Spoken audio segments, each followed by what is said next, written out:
Hey, this is the Daily Overpass. My name is Eric and I make apps. And yes, I am doing the Tai Lopez shot with the car in the background.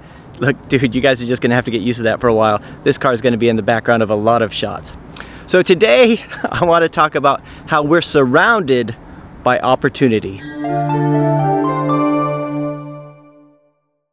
Hey guys, I didn't think I was gonna do a video today. It's like, 9 o'clock at night, and I'm just out for a drive. I couldn't think of anything in the office and it was so hot today, and I thought, I'm just gonna give today a miss, I suppose. I hate to miss a day, but so I went out for a drive, just went out to get a coffee, took the, that thing out, right? Which it looks so good. I'm still over the moon about the fact that I have it. I see it in my driveway and I think, I can't believe that's mine, right? So I'm just driving, and every time I see like a business park, I like to just sort of drive through it. Like I like looking at giant office buildings. I mean, I'm not talking about like in London, although going through Canary Wharf is very inspiring. When I used to work there, it looks so much different now than it did when I was, just a developer out there.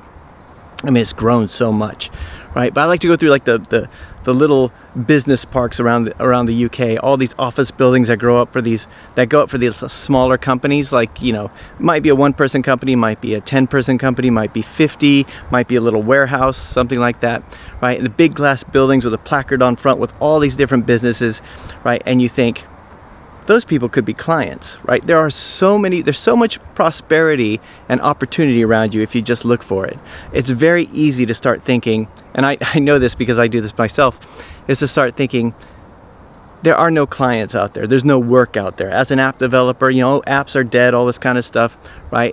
But even better than seeing, so then you see these big buildings, right? And you see all these companies, and they're not, they might be well established, it might be, 5-10 years old, or they might just be starting out, right? So I nearly came to this business park. This is Milton Park in Grove, which is just about 10 miles from where my office is, my dingy little office, right? So even better than seeing these big glass buildings and this technology parks everywhere, I mean everywhere, they're still everywhere, is seeing this over here, is to see the construction sites, right? Because that means some builder somewhere thinks, there's going to be even more businesses. I mean, they're banking on it, right? They're building these giant office buildings. Now, I don't know what this is going to be behind me. It might be office buildings with a bunch of, small companies. It might be a factory. It might be a warehouse. It might be a major brand setting up a branch. Who knows? But it could be clients. It could be new customers. It could be new people, new companies looking for apps or app developers and all this kind of stuff. Right? And it's not just here, right? Every time you go to any major city, you see cranes and you see prosperity and you see growth, and you feel like, and at the same time you can feel like, nothing's going anywhere, which is amazing, right? When we think about making apps for companies, we always pitch them, or we have a tendency to pitch them as, hey, you need an app. You need an app for the app market, for marketing purposes, and we may, and some companies even do that. They're so unimaginative. They say, let's have an about page and a home. So basically making a website for the App Store, which nobody would need to download because, it's just a website. But, I mean, this could be a factory. This could be a factory that needs an accounting software, or it needs a customized app that interfaces with their Salesforce or their Salesforce CRMs or their SharePoint or whatever backend, or they could need some specialized process. I mean, this is a lot of the work that we're getting lately is stuff that I never would have imagined, and these companies are coming to me with ideas like, hey, we do this one thing, we do it manually all the time. We're thinking maybe an app would do that, because then they could just enter it, on the phone as they go. And then when we start talking about it, I start saying some of the other things that they could do. It's like, yeah, sure, they can enter it in as they go, so they're portable, they're mobile, they could do it offline or online, but they can also take pictures, they can also use GPS, they can also use a barcode scanner. There's so many other things they could do to improve processes.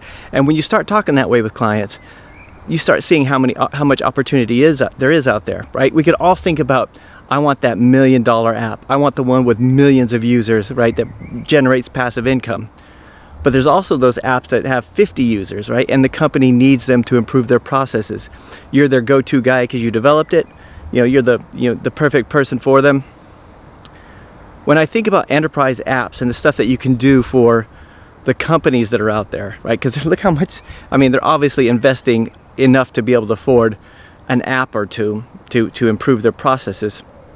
When you think about that, the future really is very, very exciting. And you know, I get excited. I love driving through parks. I know this is boring. Nobody's here. You know, it's night, but I don't know. I'm excited about the future. I hope you guys are too. I bet if you look around you, you'll see the same thing. But you might not see it if you're not looking. Anyway, that's it for today. I'll talk to you guys tomorrow.